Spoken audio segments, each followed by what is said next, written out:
What's going on, guys? Welcome to our daily show where we discuss the fourth stimulus check update, what's going on in the United States, Washington, D.C., money, investing, and the next stimulus package, the $3.5 trillion stimulus package, which will be the largest stimulus package yet to date. Lots of different things to discuss in this video. We'll be hearing from the White House, a White House interview on the next stimulus package. Very interesting information there regarding Joe Manchin and the next stimulus package. A very interesting interview discussing what is going on with the next stimulus package. Multiple different things to discuss. How there could be a new tax on average everyday Americans regarding the infrastructure package. Check this out. Tucked into the new bipartisan infrastructure package, the physical infrastructure package, in Congress is a provision that would green light the for the first time a national pilot program for vehicle miles traveling fee. Yeah. So again, tucked into the bipartisan infrastructure package in Congress is a provision that would green light for the first time a new national pilot program for a vehicle miles traveling fee, aka a new tax. Charging Americans for road upkeep based on how many miles they've driven has long been relegated to the dustbin of policy. Intriguing ideas that are too politically toxic, like raising the gas tax. A per mile fee for vehicles is sporadically floated and quickly squashed, as Transportation Secretary Pete Buttigieg discovered earlier this year when, just weeks into the job, he stepped on a political landmine for suggesting the idea shows promise. Something that Republicans want to do, but President Biden has tried to step around that landmine as he says that he's not going to raise taxes on anybody making below $400,000. And he's trying to hold true to that promise, but it's pretty tricky to do. But the concept is poised to get a significant boost in the infrastructure plan moving through Washington that has passed the Senate and is waiting to be voted on in the House, as the $3.5 trillion stimulus package is coming first in the House.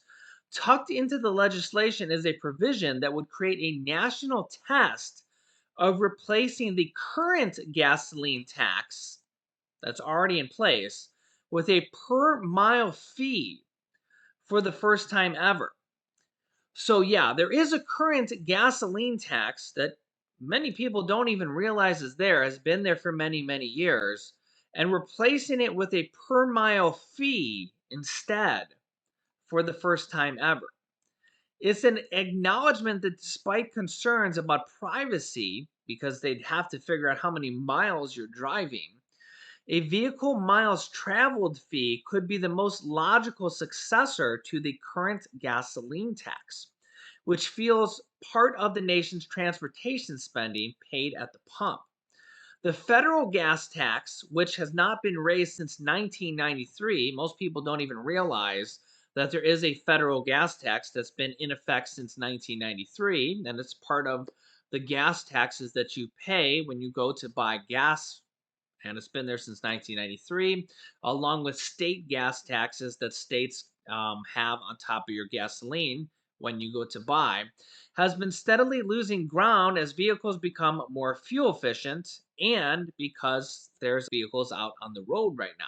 But as car makers produce more and more vehicles like Tesla, General Motors, and more car makers are saying that by 2025 and by 2030, they want to have a significant portion of their vehicles be, or new vehicles be vehicles. Well, gasoline tax will become less and less and less because people won't be buying gasoline as much. They'll be plugging their cars in at home or at electrical vehicle stations. So the government might be switching from a gasoline tax to a per mile tax, but how they would calculate how many miles you're driving is a bit of a quandary, because how are they going to do that? And is that a privacy concern does the government have any business knowing how many miles you drive unless you report it on your tax return and write off those miles as a business expense? Yeah, so that's the problem with this. They do have some legislation in this physical infrastructure package that they could enact later on. We'll have to see how this comes to play. If it passes in its current form, remember the House can change the physical infrastructure package. The House and the Senate have to pass the same bill with the same wording. So if this comes to pass and they replace the gasoline tax with a per mileage tax, well, then we'll dive deeper into it and see how it's going to work and what will happen with it. So stay tuned. I'll keep you in touch with if it happens and how it'll work. Now, check out this interview from White House Chief of Staff Ron Klain, who discusses the next $3.5 trillion stimulus package.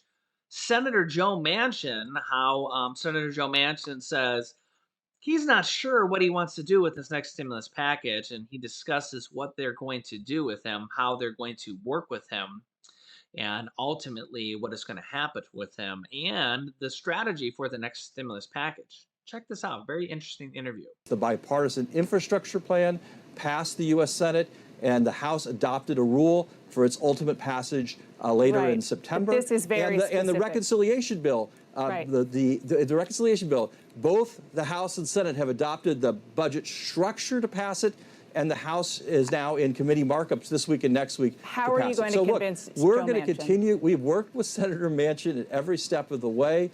He's been a partner of our administration. He has strong views. Others have views. We're going to work together to find a way to put together a package that can pass the House, that can pass the Senate, that can be put on the president's desk and signed into law. Is he convincible? I mean, you read that. He's very specific, saying that he's worried that that price tag or even something close to that is too difficult to pass because of the debt and even because of inflation. Is that something that's I think movable? that's why he's very persuadable, because of course this package adds nothing to the debt. Nothing to the debt. It is fully paid for by raising taxes on wealthy people. We've had people become billionaires they should pay their fair share of taxes. We've had 55 big corporations pay nothing in taxes, though they have record profits. If we raise taxes on the big corporations who aren't paying, raise taxes on people using international loopholes, raise taxes on the wealthy who are not paying their fair share, we can pay for every one of those investments in the package without a penny of taxes on people making under $400,000 a year, and without a penny being added to the long-term federal debt. In fact, passing these tax changes, making the people who aren't paying pay their fair share, collecting taxes from people who owe them and are dodging taxes by using loopholes, using lawyers and accountants, collecting those taxes will make our tax system fairer, make middle-class people share less of the burden, and can help bring down our debt in the long run. So I think Senator Manchin's concerns about inflation, about debts, those are concerns we can address with the provisions of this package itself. Yeah, so that was White House Chief of Staff Ron Klain in part of a much larger, longer interview. I thought that was very interesting because they're talking about Senator Joe Manchin. You know, Joe Manchin always seems to be he's an attention seeker. Always wants to be. He does a lot of interviews. He always wants to be the attention person. That hey, look at me. He's always in the media whenever these packages come up: the physical infrastructure package, the third stimulus check package, the fourth stimulus package. He always wants to be the center of attention, Senator Joe Manchin. So, and he did this with the third stimulus check package. Literally, right up until the last moment, it was like, "Hey, look at me! I'm Senator Joe Manchin." So, but eventually he did vote yes, along with all the Democrats in the Senate, and 99. There was one Democrat from the House of Representatives who voted no on the third stimulus check package. And all the Democrats from the House and the Senate voted yes on the motions to proceed in the House and the Senate to unlock the budget reconciliation process, which is basically the motions to proceed and the motion to move forward with the $3.5 trillion stimulus package first in the House and with the budget reconciliation process before the physical infrastructure package first. So that was really good news because that meant that the stimulus package is coming first. So ultimately, I think Senator Joe Manchin is just doing a little bit of grandstanding, and whether they're going to have to give him some concessions, grease his palms a little bit. Ultimately, I think he will say yes. Whether they have to come down on the package a little bit, there are some other moderate Democrats like Kirsten Sinema from Arizona. She did the same thing as well with the last stimulus package. I don't know, they're kind of a duo.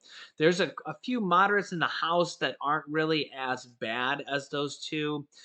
They can have the 2 or 3 Democrats from the House say no in the package, but they can't have any Democrats from the Senate say no. So basically, what happens is if Joe Manchin says he's going to say no, they basically have to set him aside and say, okay, well, you're the only guy saying no, Joe.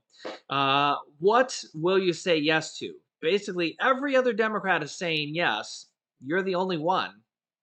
So, what will you say yes to? Everybody else is saying yes. Can you imagine that? Can you imagine be like, "Yeah, listen, there's a whole room full of people that are voting yes, and you're the only one.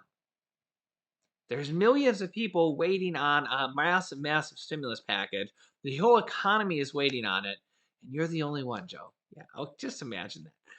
Now, in all fairness, I don't know if I could say the only one because all the Republicans are voting no. So there is that fact. If we're just like being fair, if we're just clearing the air here, just so everybody's aware of everything here. Remember, all the Republicans voted no on the third stimulus check package. Not a single Republican voted yes. And not a single Republican is going to vote yes on this fourth stimulus check package. Also, the White House Chief of Staff makes a very, very interesting point, very clear point there. I've said this too as well. This next stimulus package, this $3.5 trillion stimulus package, and this physical infrastructure package, that $1.2 trillion stimulus physical infrastructure package, both of those packages are very different than the previous 3 stimulus check packages, 2 from former President Donald Trump and 1 from President Biden, the third stimulus check package. All 3 of those, nobody paid for. They just went to the national debt. And I say nobody paid for because in essence, the common taxpayer, the average everyday American, in essence, didn't pay for it because the national government already runs a deficit, meaning the government already spends more than they take in. Okay. So the government already spends more than they take in. And then they had those 3 stimulus packages on top of that. 2 from a Republican president, 1 from a Democratic president. So Republican or Democrat, it really doesn't matter. Both presidents are just trying to do whatever they can to get us out of. And now we got this next stimulus package. But this next stimulus package and this next infrastructure package, the infrastructure package is support by Republicans and Democrats. The stimulus package is going to be passed by Democrats only. But these next 2 packages are different than the 3 packages before that. Those packages just went on the national deficit. Okay, nobody paid for them because the government already spends more than they take in, and those basically just went on the national deficit. Nobody paid for them because they didn't raise any taxes. They didn't raise taxes on corporations or people. They basically just said, we got to pass these right now. It's an emergency. Just pass them. There's no taxes raised. These next 2 packages are very, very different. You heard the White House Chief of Staff there say, these next 2 packages are going to be fully paid for, or when the Congressional Budget Office comes down to it, the Congressional Budget Office is going to go through and analyze it. They're going to be either fully paid for or almost fully paid for. The Congressional Budget Office did an analysis of the physical infrastructure package, and it was like almost fully paid for. But we had a Republican senator on the show that gave an interview, and he said, yeah, I know that the congressional, this is a Republican senator, and Republicans are more, they care more about the deficit than Democrats do. That's just kind of the way it is. Democrats are more about spend more and more and more, and Republicans are more fiscally conscience right now, and that's just a generalization, really. But this Republican senator said, "Yeah, I know the Congressional Budget Office says that it wasn't fully paid for, but there's a lot of items in there that the Congressional Budget Office doesn't give us full credit for, like leftover stimulus money." That we're using from the Republican governors that opted out of that unemployment benefit, the unemployment benefits that these Republican governors states opted out of.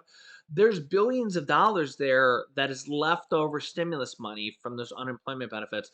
They're using that money because there's billions of dollars that's sitting there left over unused. They're using that for the physical infrastructure package. So the Congressional Budget Office, that's just one example, didn't give them that in the Congressional Budget Office report, but they're using that. So really, when it all comes down to it, the physical infrastructure package is going to be like either 100% paid for or very, very close. And the same thing is going to be probably for the $3.5 trillion stimulus package when all is said and done. When they actually write up the bill and everything is paid for, we'll see what the Congressional Budget Office says. But it'll probably be close to paid for or fully paid for. So inflation shouldn't really be a concern if everything comes down to what they say from what they're telling us, okay? Remember, the physical infrastructure package is backed by Republicans and Democrats. Remember, Mitch McConnell, the leader of the Republicans in the Senate, was one of the 19 senators from the Republican side that signed on with that. Now, Republican leader from the House, Kevin McCarthy, is not in favor of that. He's not in favor of the stimulus bill either. Not a single Republican is in favor of this $3.5 trillion stimulus package.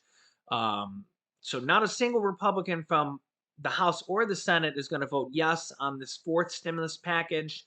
And not a single Republican voted yes on the third stimulus check package, which is kind of weird because Republicans were for stimulus when they had control of the Senate and when former President Donald Trump was in there for the second stimulus check package.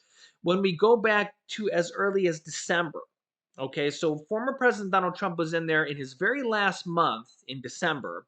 Remember, Biden came in January. So in Trump's last month of being president in December, that's when they passed the second stimulus check package. So after he lost in November, after he lost in December, they passed the second stimulus check package, and Mitch McConnell was still leader of the Senate. They passed the second stimulus check package in December, and then Biden comes in January, and then a month later, they're like, we don't want any more stimulus. So I don't know. I really just feel like they're kind of just rebelling against the Democrats because they wanted more stimulus in December, but then in January they don't want any more stimulus. But realistically, the economy is doing terrible. I mean, this August jobs report just came out. It was terrible. We only created 235,000 new jobs for the entire country with 335 million or 330 some million people for the whole country. Yeah. Unemployment is still a 350,000 people per week on average, new people filing for unemployment. We have more people filing for unemployment per week, 350,000 people per week are filing for unemployment than we created new jobs for the whole month for the whole country. Yeah, put those numbers together. We created 230,000 new jobs in August for the whole month. 230,000. But yet we have 350,000 people filing for unemployment every single week. New people. Yeah. And when you look at some of these articles, the restaurant industry created no new jobs last month. None. The restaurant industry is one of the largest, the food industry, the restaurant industry is one of the largest industries in the entire countries. They created no new jobs last month. Now it's changed to where overall people just aren't applying. Or few who do apply ghost them after interviews or quit before they even start working. In the food services industry specifically, payrolls declined by 42,000 in August. Last month, there were no new jobs created across the entire leisure and hospitality industry, according to the jobs report published on Friday. Again, no new jobs created across the entire leisure and hospitality industry. Yeah, in total, 235,000 jobs were added in the entire U.S., far below what they expected of 720,000 jobs in the entire country. Yeah. And in the food service industry, payrolls declined by 42,000 in August. Yeah. And honestly, if this trend continues, we could see September actually have negative amount of jobs created. Yeah. Because if we just go back, June and July, they were supposed to create 1 million new jobs each month, and they missed, and then they missed again, and then August missed even worse, and the amount of new jobs was it's supposed to be going like this.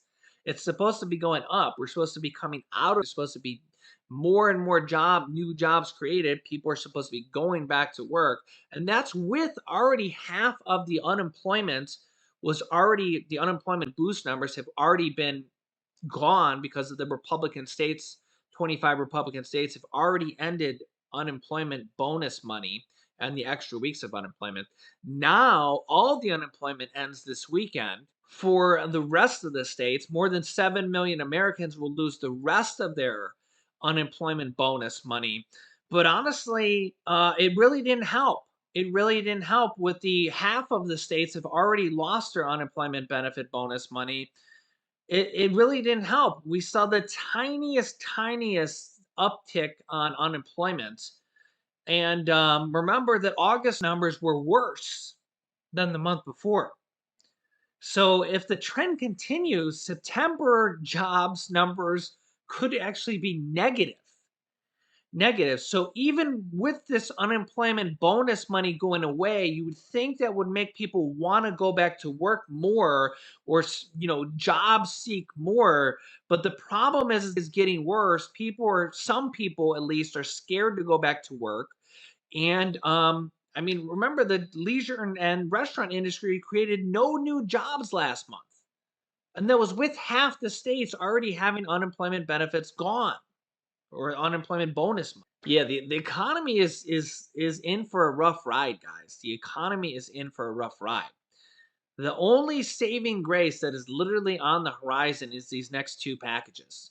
This next stimulus package, the largest stimulus package ever, and this physical infrastructure package. The physical infrastructure package is going to create a lot of jobs, but it's over time jobs. It's not, I mean, some of it's going to happen right away. But when they pass these next two packages, it's going to be a vitamin B shot for the economy, and it's going to put a lot of stimulus money in people's pockets, depending on what stimulus programs possible for a stimulus check. Um, don't miss out on any new videos at this point. Happy Labor Day weekend. I hope your Labor Day weekend is going great. So, and this video is our recent video where my wife was at the end of the video. It was our anniversary video. So click on one of those videos next, guys. Thanks, and I will see you in the next video. In the next video. In the next video.